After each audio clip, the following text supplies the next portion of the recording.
He wasn't a stranger.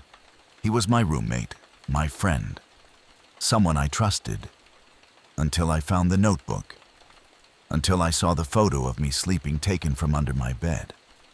For months, he lived in the shadows beneath me, and I never knew. Tonight I'm going to tell you the story of how I discovered the truth, of how I became the obsession of someone who watched me breathe while I slept, and what I found when I finally crawled under the bed myself. This isn't just a horror story. It's a story about silence, about being seen, and about what lives in the places we never think to look. Stick around until the end, because what he left behind still haunts me. And maybe it'll find you too. I used to think monsters lived outside, on the street in the woods behind locked doors. I never imagined I'd find one under my bed. The first time I felt it wasn't sight. It was a shift in the air. My pillow no longer smelled like me. My blanket had a hollow spot just near my feet.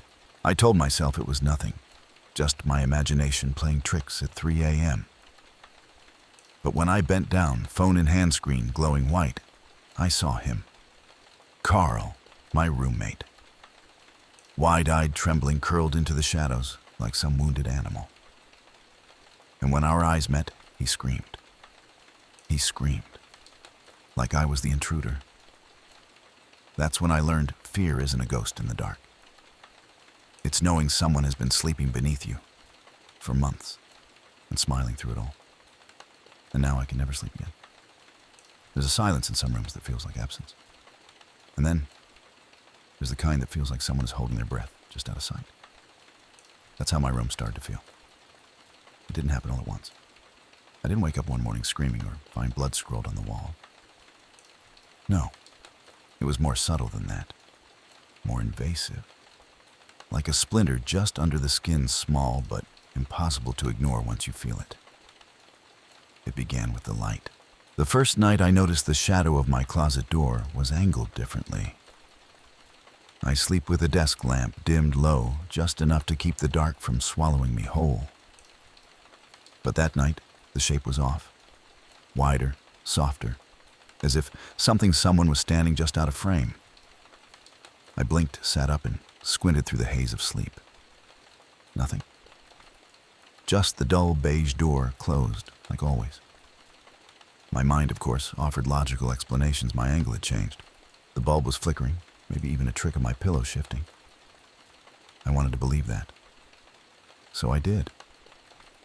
The next day, I came home to find my blanket folded back. Not completely, just a neat triangle pulled down to the top the way my mother used to make my bed when I was a kid. I stood in the doorway for nearly a full minute, backpack still slung on one shoulder, staring at the crisp line. Carl must have done it. That was my first thought. But why he and I weren't close? We shared the lease out of convenience. Craigslist split rent opposite work hours. We rarely spoke more than you using the bathroom, or I think your mail's on the counter. He wasn't a friend, not even really an acquaintance. He was just there, like wallpaper. Still, I asked, "Did you come into my room?" He was on the couch, scrolling through his phone, one sock half on, one off. He looked up slowly, blinking as if surfacing from somewhere else. Huh, my room. The blanket was pulled back. Carl furrowed his brow, then shrugged. I don't even go in there, man. Maybe you did it in your sleep. Maybe I did. But I've lived in my own skin for 24 years. I know what my habits feel like. And that fold had intention. It had care.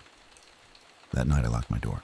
It clicked softly, sound oddly satisfying, like the closing of a chapter. For the first time in a long while, I lay back and felt safe. And then came the tapping.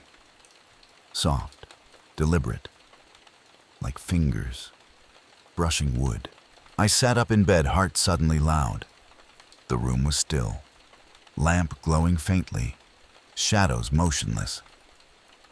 But I knew what I'd heard.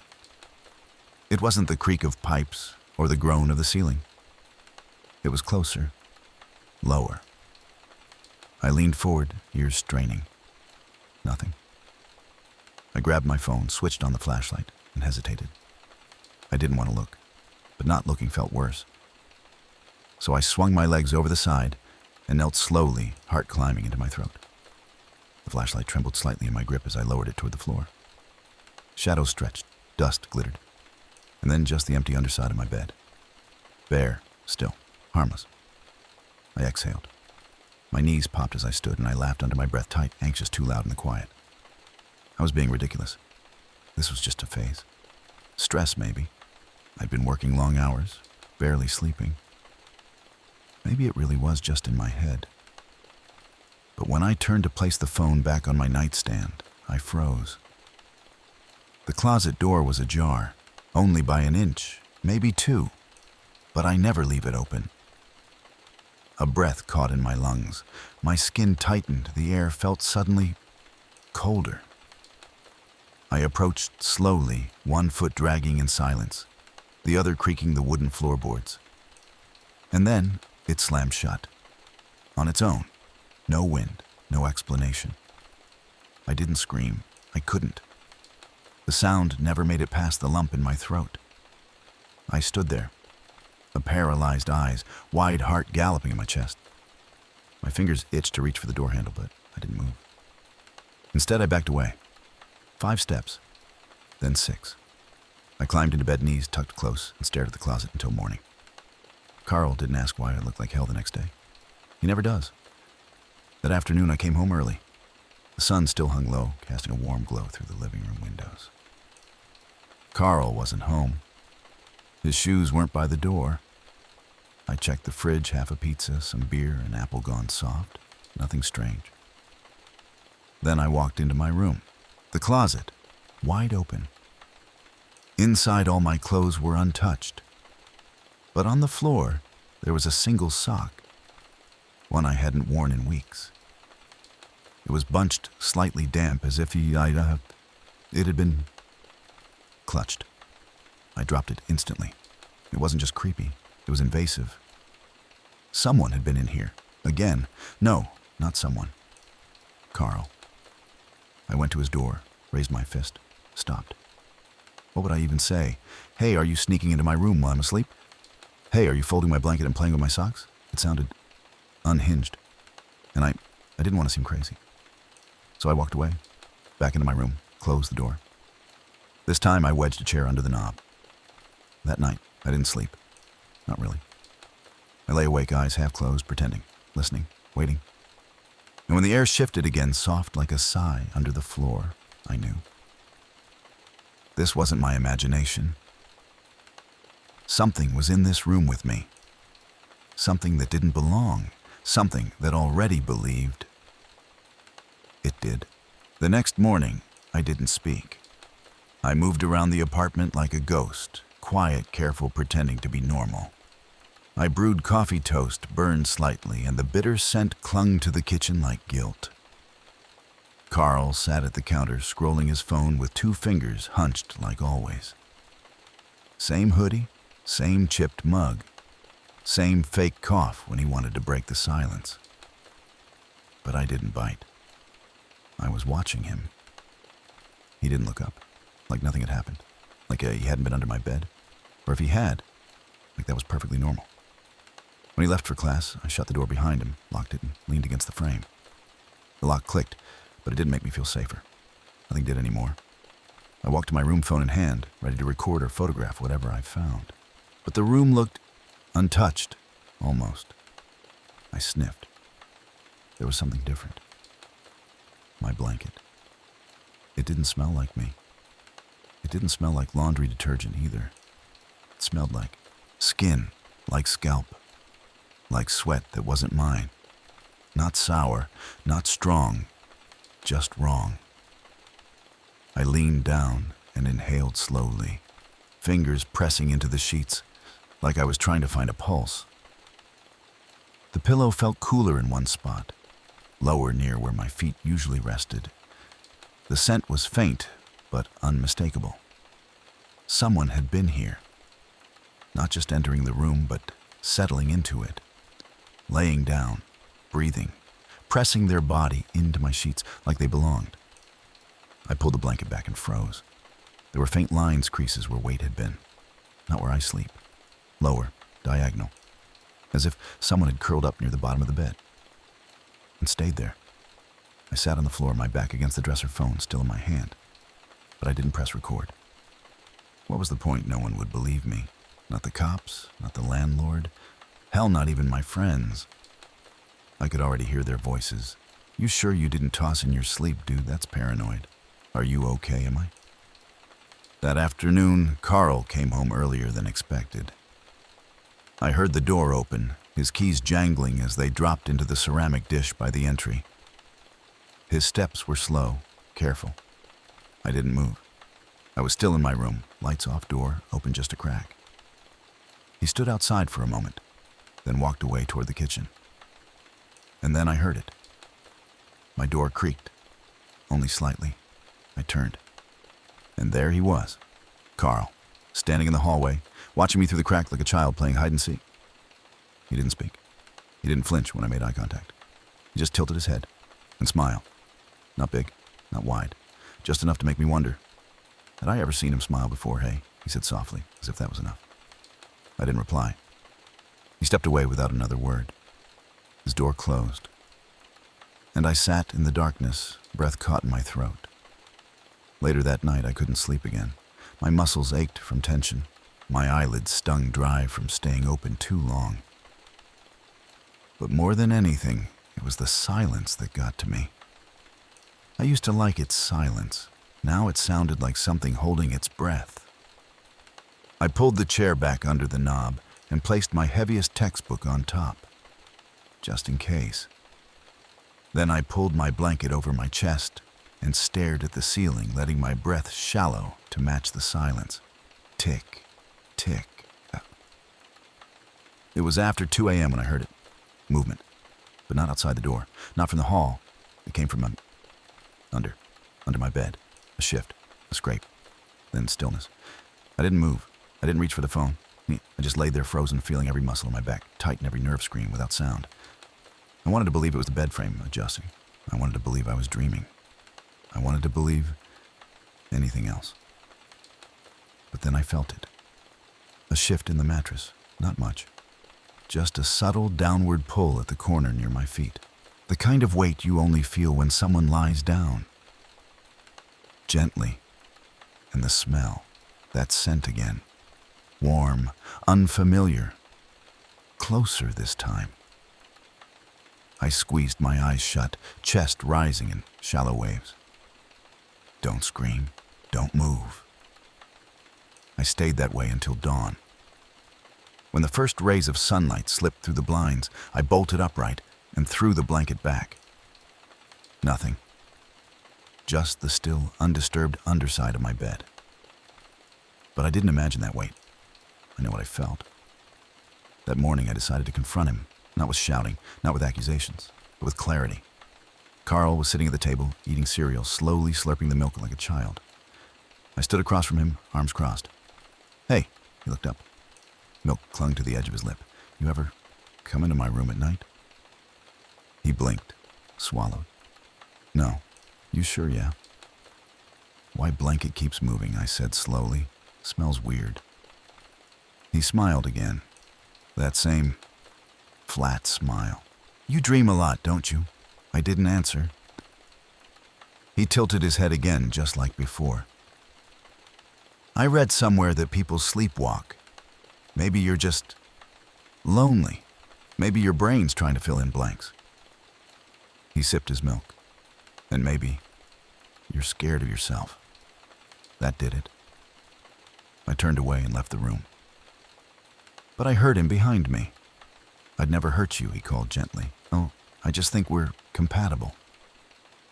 I closed my bedroom door with a soft but firm click. And this time, I pushed the dresser in front of it. That night, I didn't even pretend to sleep. I sat in bed, legs crossed, lamp-dimmed, phone, recording silently on the nightstand. I waited. When the sound came, the slight drag of skin on wood, I didn't flinch. I only whispered, "Carl." The noise stopped. Silence. And then, from under the bed, a voice. Low, close, intimate. "I like how you breathe when you're almost asleep." The next morning, I didn't open my door right away. I sat in bed with the sun bleeding through the blinds, washing the floor in weak orange. My phone had died sometime after 4 a.m., but it had recorded enough. I hadn't dared listen to the whole thing yet, but I remembered the last line.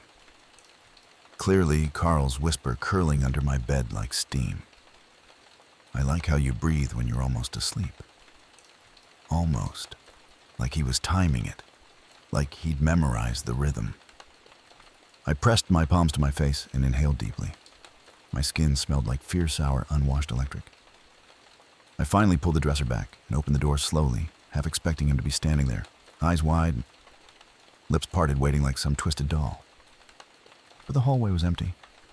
No footsteps, no sounds, just the hum of the refrigerator in the next room and the faint murmur of water running through the pipes. I moved toward the kitchen with cautious steps, my bare feet barely making a sound against the hardwood. Carl was there, shirtless, barefoot, leaning over the sink, brushing his teeth. He looked up at me in the mirror. Not directly, just a sliver of his eyes caught between motion and reflection. Then he smiled. "Morning." I didn't respond. He spit into the sink and turned, wiping his mouth on the back of his hand like it was the most natural thing in the world. "You look tired." I stared at him. I didn't sleep. His brow furrowed with exaggerated concern. "Nightmares, no," I said. "You." His face didn't change, not at first. Then barely a twitch at the corner of his mouth, like he was deciding whether or not to keep pretending. "I told you," he said softly. "I'd never hurt you. That's not the point." He took a step closer. "You're seeing monsters that aren't there, man. You think I'm under your bed now? I know you were." His eyes flickered. Then he did the thing that scared me more than if he'd screamed or hit me. He laughed, softly, almost kindly, like I was a child who had just said something silly. "Okay," he said, spreading his arms slightly. "Let's say I was. Hypothetically." "Why does that scare you?" I blinked.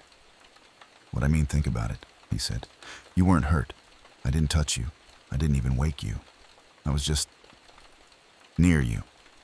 That's all. Presence isn't violence." "Right." My mouth went dry. He tilted his head again. "That damn tilt. Maybe what's scaring you isn't me. Maybe it's how you're reacting. You feel something, and it's easier to blame me than ask what it means. You were under my bed." "Yes." That one word. So calm. So final. No denial now. Only fact. You were under my bed for months. Carl smiled. Not every night. That was when I realized I didn't know what was worse the nights he had been there. Or the nights he hadn't. I packed a bag that afternoon. I told him I was visiting my brother. I don't have a brother. Carl stood in the doorway of his room, arms folded loosely, his eyes soft like he was watching a child walk into traffic. "You don't have to go," he said. "Not really. We're not broken. We're not anything." He flinched, like that hurt him more than anything else. "You think I'm evil," he said. "But I'm not. I'm just sensitive. You're not used to that. I'm used to people not crawling under my bed." "God, you always go back to that," he snapped. And for the first time, I heard something underneath his voice. Rage, frustration, something raw. Like that defines everything. Like one boundary crossed erases every good thing. There was never a good thing. His voice dropped to a whisper. "I like the way you smelled when you were dreaming." My knees nearly gave out. I grabbed my bag and pushed past him, heart hammering. He didn't follow me. He didn't say goodbye. I stayed at Jordan's place, a friend from work, for 2 nights. I slept on his couch with a knife under my pillow and my phone clutched to my chest. I didn't tell him the whole truth, just that my roommate was being weird. Jordan shrugged it off. "Roommates always are, but they aren't. Not like this." On the 3rd night, Carl started texting. "You okay? I made spaghetti. Your favorite. I left something on your bed. Just a note, no big deal. Can we talk? I feel like you're punishing me for being vulnerable." Then at 2:12 a.m., he used to breathe softer when I was close. I miss that. I turned the phone over and didn't sleep. By the next morning, 3 of my friends had texted me separately. all asking the same question. What's going on with you and Carl? Apparently he'd been reaching out, telling people I was having a breakdown, that I was lashing out at him, that I was emotionally unstable, that I needed help. One even said Carl said he was scared of you. I laughed when I read it. Laughed so hard I nearly dropped my phone. Then I cried. He was flipping the narrative. I knew that tactic. I'd seen it before. My father used to do it to my mom. I went back to the apartment just once, to grab the rest of my things. I waited until I knew Carl would be gone. He always went to the gym around 4 p.m. on Wednesdays. Predictable, ritualistic, the kind of person who tracks everything. Calories, steps, people. I let myself in with my key, moved fast. Clothes, laptop, charger, a few books, nothing more. Then I stepped into my bedroom and stopped breathing. Laid out on my pillow was a photograph. Me, sleeping, taken from floor level, angled slightly up, as if someone were lying under the bed. Timestamp read 03:12 a.m. 2 weeks ago. My hands shook. I stuffed it into my pocket and left without locking the door. That night, I sent him one message. Only one. I know what you did.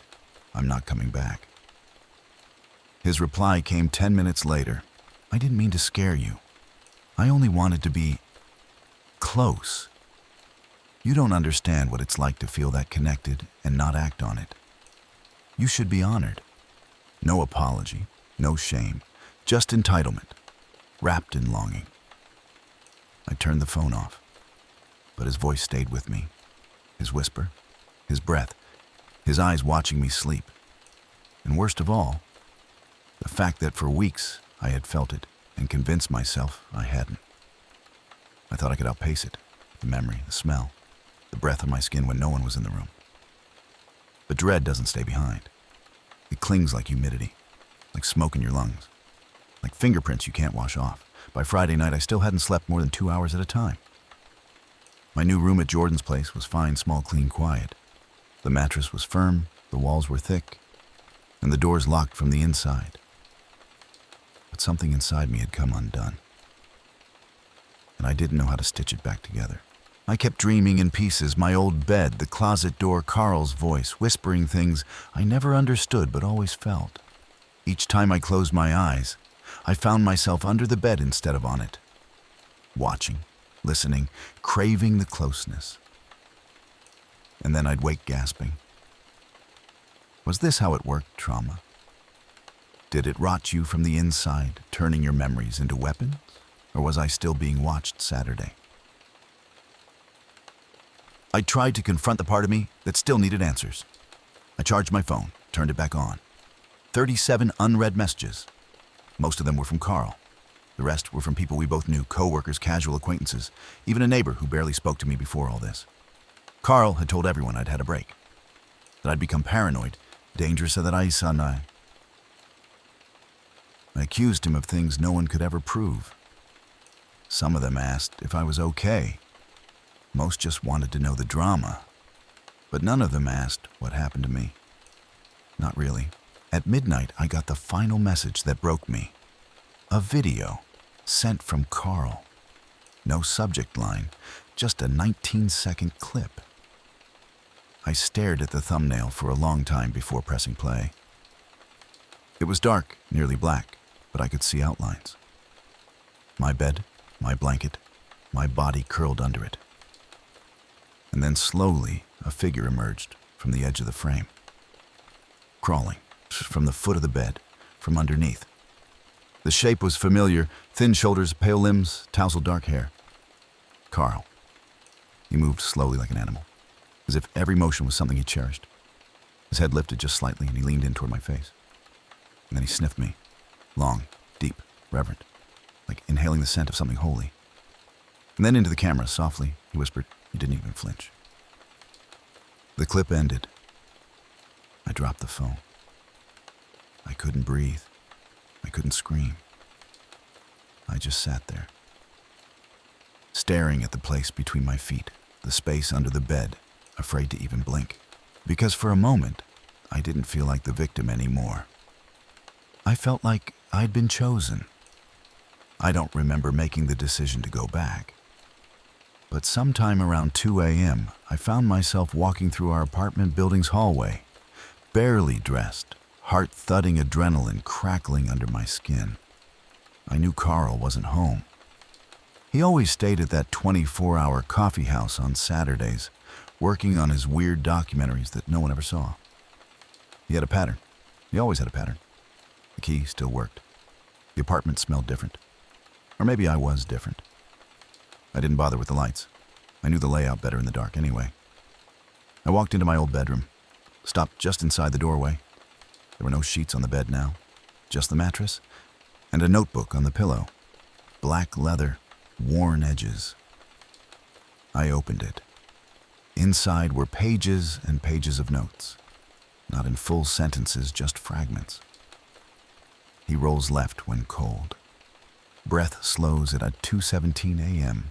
Smells like nutmeg and ozone. Thighs twitch in REM. I flipped faster. More notes, more observations. Drawings, sketches of my body in sleep. Not artistic, just anatomical. Like a scientist observing a specimen. Page after page, a descent into obsession. Until I reached the back. And there, on the final page in jagged handwriting. One day I'll tell him I was never under the bed. He was. He just forgot how to climb out. I slammed the book shut. My hands were trembling. But I wasn't done. I needed to see it. Needed to know. I dropped to the floor, placed my palms against the wooden boards, and lowered my head. The air under the bed was stale, still carrying the weight of someone's presence. I turned on my phone light and shined it underneath. Dust, wood, a forgotten sock, and something else.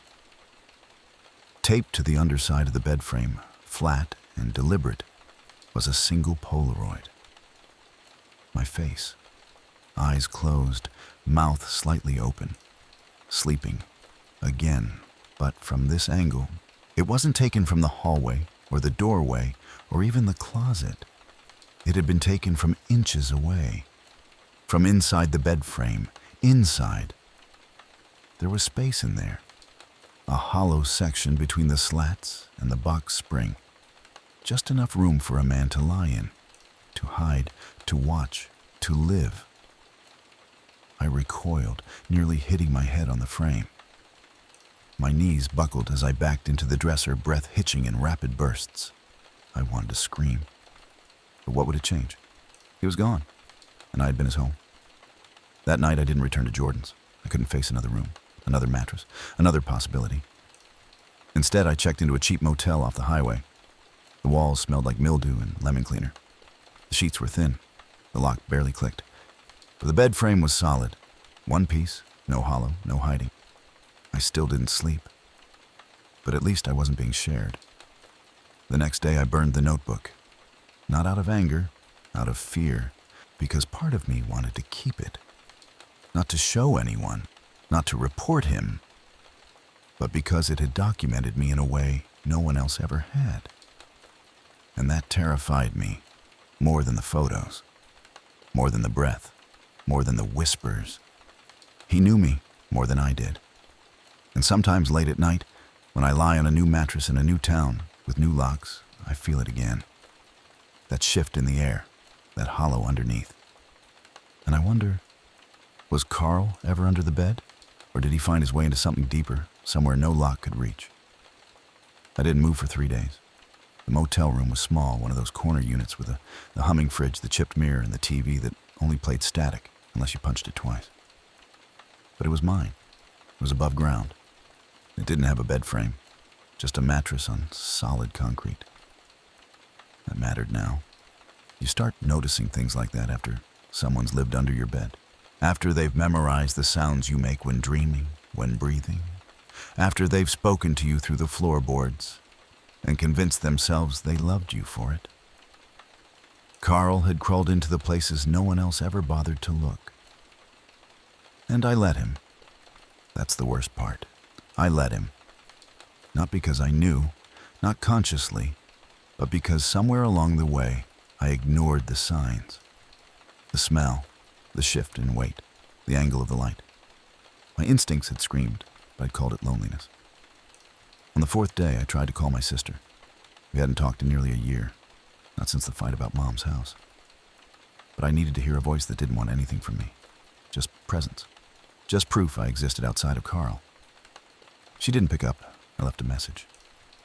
Hey, I had a bad roommate experience. It's stupid. It's not. Never mind.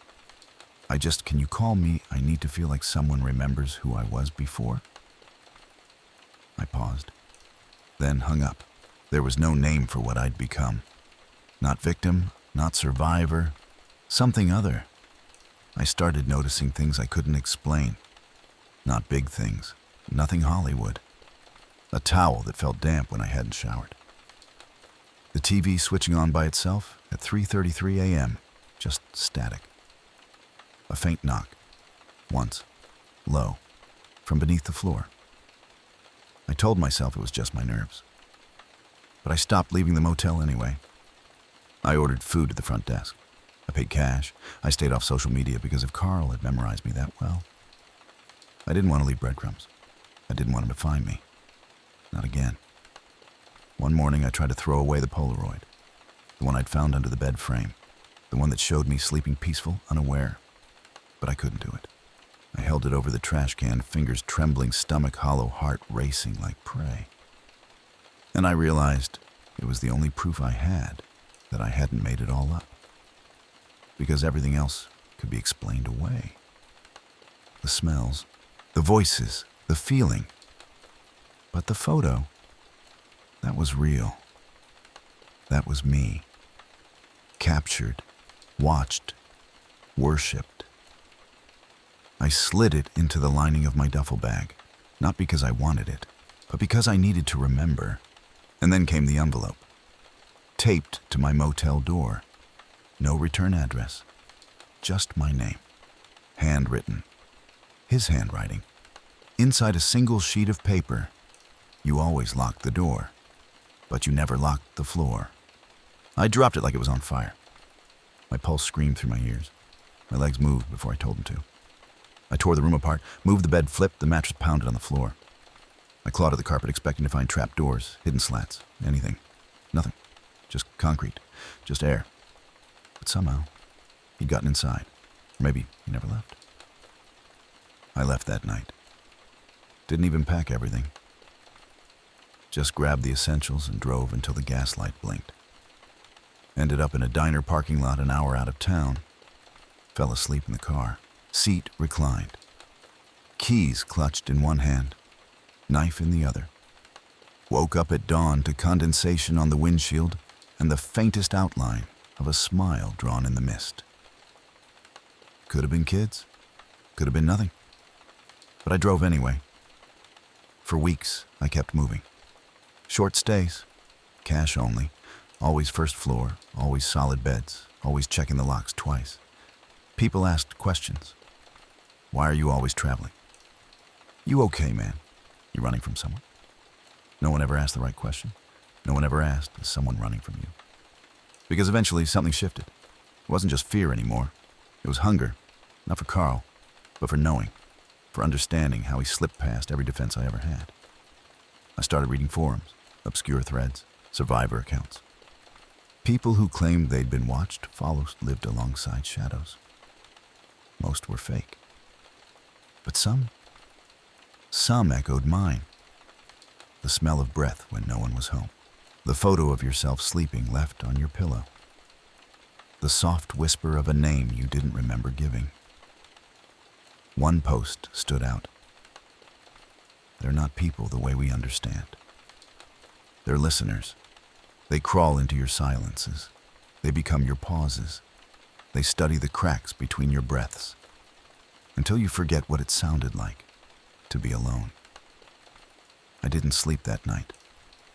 Not because I was afraid someone would find me, but because, what if I missed him? That was the part I hadn't said out loud. Not to myself, not to anyone, not even in the motel mirror. Carl had scared me. Carl had hurt me. Carl had watched me. But Carl had seen me. And for some people like me, that's harder to live without than it should be. I'm not sure who I am anymore.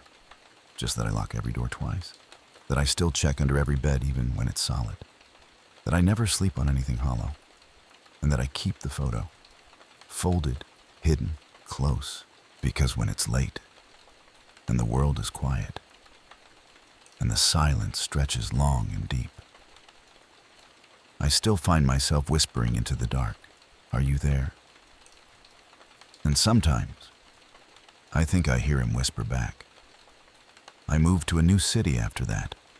Bigger, louder, anonymous. Somewhere you can vanish without vanishing. I told the landlord I didn't need much, just something small, ground floor windows that locked and absolutely no crawl space beneath the bed. He raised an eyebrow, but didn't ask questions. I paid 3 months up front. I wanted to believe I was rebuilding, that the terror had passed, that Carl was just one twisted man and not a symptom of something worse. But deep down, I knew. You don't walk away from someone who's lived beneath you without leaving something behind and taking something with you. My new apartment had beige carpet and walls the color of old teeth. The ceiling fan wobbled every time I turned it on. There were no mirrors in the bedroom, which I was grateful for.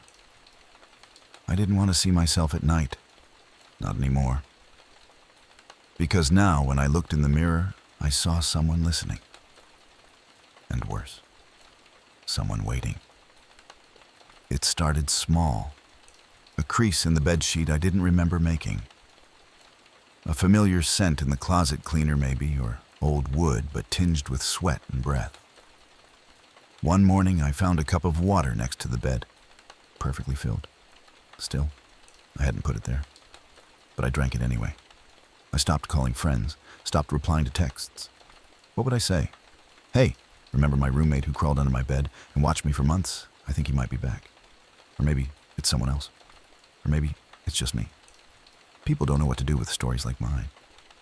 They want monsters they can arrest, not ones that whisper. I started recording again. Every night, phone on the dresser, camera facing the bed, wide angle, audio turned up. Most nights, I caught nothing but my own twitching. But one night, I found something. Not a figure, not a shadow, just a sigh. Soft, satisfied, like someone finally falling asleep after years of watching. And then a single whisper. Still mine. I deleted it. Then I sat on the floor for an hour shaking. Then I started recording again. Every night. One morning, I woke to find my closet door slightly open. Not wide. Just enough to suggest someone had checked peeked. I stood there staring at it for nearly 10 minutes, unable to move. Because I remembered how Carl used to do that. He said he didn't like closed spaces. Said he liked to leave room for the air to escape. I never understood what he meant until I found that notebook. And now I sleep with the closet open just a crack, because I'm afraid he'll open it anyway. I tried dating again once, met someone normal, sweet, good sense of humor. He reached for my hand on the third date and I flinched. He asked if I'd been hurt. I said yes. He asked if I wanted to talk about it. I said no. He said okay. And that's when I realized I didn't want someone who said okay. I wanted someone who knew. Who would keep asking, keep crawling, keep watching. Just like Carl had. It disgusted me. But it was true. I had become something else. Not a victim, not a survivor. Something in between. A threshold. A memory of fear that refused to fade. The dreams got worse. In one, I was back in my old apartment, lying on the bed, unable to move. Carl was underneath. I could hear him breathing. Not frantic, not eager, just patient. He whispered my name, over and over, each time softer, like it was sinking into me. And when I tried to speak, no sound came. But my body leaned over the bed on its own and whispered back, "I know." I woke up crying. Because in the dream, I wasn't afraid. I was grateful. That night I tore the mattress apart. Not because I thought Carl was inside, but because I needed to be sure no one else was. Because the worst part, the absolute worst part, I don't think he's coming back. I think he already did, and left something behind. And I'm starting to think It's me. I write notes now, not to anyone, just short phrases, sentences I don't remember writing. I find them under the pillow under the sink inside the freezer, once tucked inside my sock. Always in the same shaky handwriting.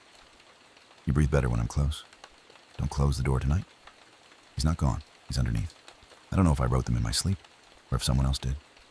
But I keep them, every one, because I need to understand. Because part of me believes this is what I am now, a listener. They say trauma changes you. That's not true. It doesn't change you. It reveals you, strips you down to the bones. And what it found in me was someone who had always needed to be seen, even by someone watching from the dark. Sometimes I lie on the floor, face pressed to the boards, eyes wide. And I whisper, "Are you there?" And sometimes, when the wind is still, I hear a whisper back I never left. I stopped locking the bedroom door, not out of trust, but because I realized it never mattered. Locks keep out thieves, not echoes. And Carl, he was never just a man, was he not by the end? He became something else. An idea, a sound, a presence. People talk about closure like it's a room you can leave and never enter again. But what if the room follows you? What if the hinges creak behind your every footstep? What if the echo of breath, of whisper, of stillness, what if that becomes your pulse? I went home. Not to my new apartment, not to the motel, to that place. The one I swore I'd never return to. The old apartment.